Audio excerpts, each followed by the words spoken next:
Di sebuah kota di sekitar kawasan Malioboro, Raka Prabowo, usia 29 tahun, pria sederhana, ramah, memakai pakaian seadanya, sering terlihat naik motor bebek tua, padahal dia adalah CEO muda dari perusahaan raksasa teknologi. Ayu Lestari, usianya 27 tahun, polwan cantik, tegas, disiplin, berdinas di Polsek Umbul Harjo. Berasal dari keluarga yang sederhana. Raka Prabowo dikenal warga sebagai pria misterius yang sering terlihat membantu pengamen, tukang parkir, dan bahkan menyapu halaman masjid sendirian.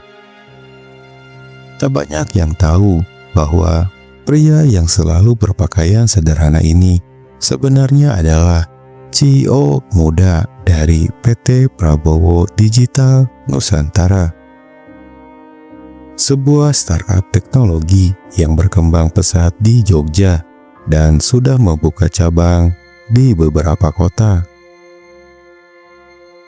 Suatu hari di sebuah acara donor darah bersama di alun-alun, Raka bertemu Ayu Lestari, polwan cantik yang bertugas menjaga keamanan acara. Tatapan pertama mereka saling tertangkap.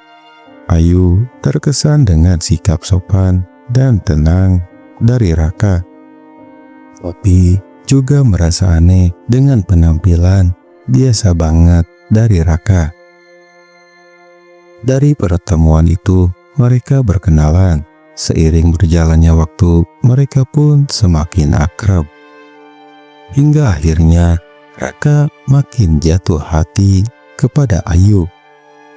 Ia pun nekat untuk melamar Ayu dalam sebuah kesempatan kecil di sebuah taman kota saat matahari mulai terbenam.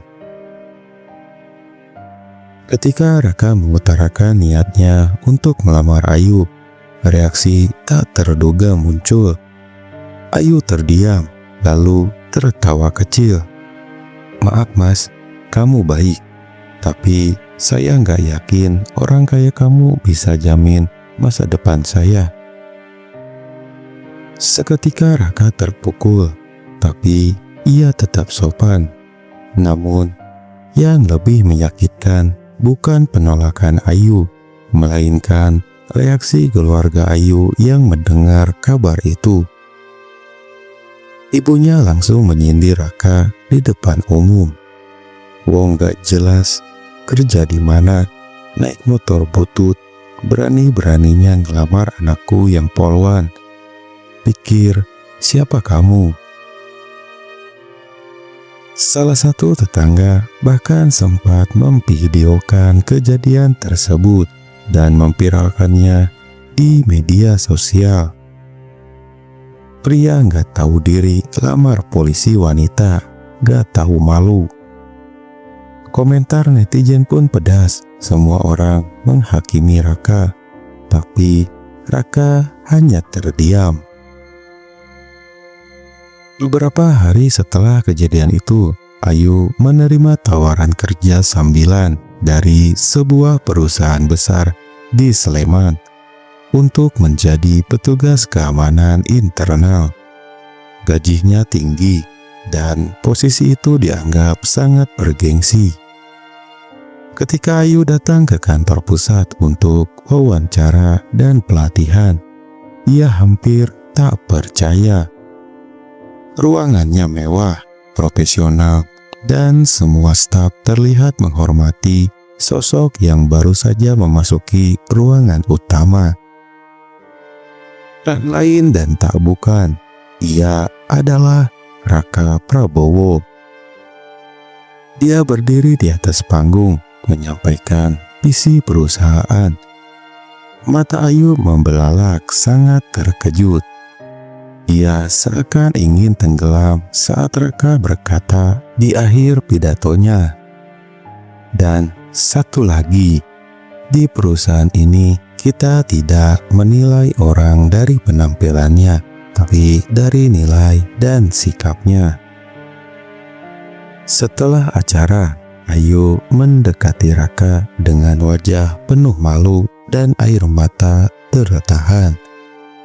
"Mas Raka, aku nggak tahu. Maafkan aku." Namun, Raka dengan senyum tenang hanya menjawab, "Tak ada yang perlu dimaafkan. Kadang, orang harus disadarkan dengan cara yang menyakitkan." Di saat itu juga orang tua Ayu datang ke kantor untuk menemui bos besar yang katanya akan memberi kerja tetap untuk Ayu. Mereka pun terkejut, hampir tak percaya bahwa pria gak jelas yang dulu mereka caci ternyata orang yang memberi nafkah untuk banyak keluarga. Singkat cerita, waktu pun berlalu. Ayu memutuskan mengundurkan diri dari tugas sebagai polwan dan bekerja di perusahaan Raka, mulai dari bawah sebagai staf. Ia tak meminta cintanya kembali kepada Raka, hanya ingin menebus penilaiannya yang salah di waktu dulu.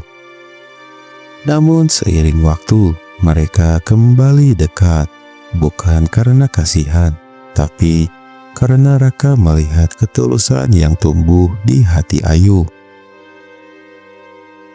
Setahun kemudian, sebuah undangan pernikahan tersebar. Nama Raka Prabowo dan Ayu Lestari tertera dengan anggun di atas kertas elegan. Cerita mereka menjadi inspirasi dan pelajaran. Jangan menilai orang dari tampaknya, karena kadang harta paling berharga justru dibungkus dengan kesederhanaan.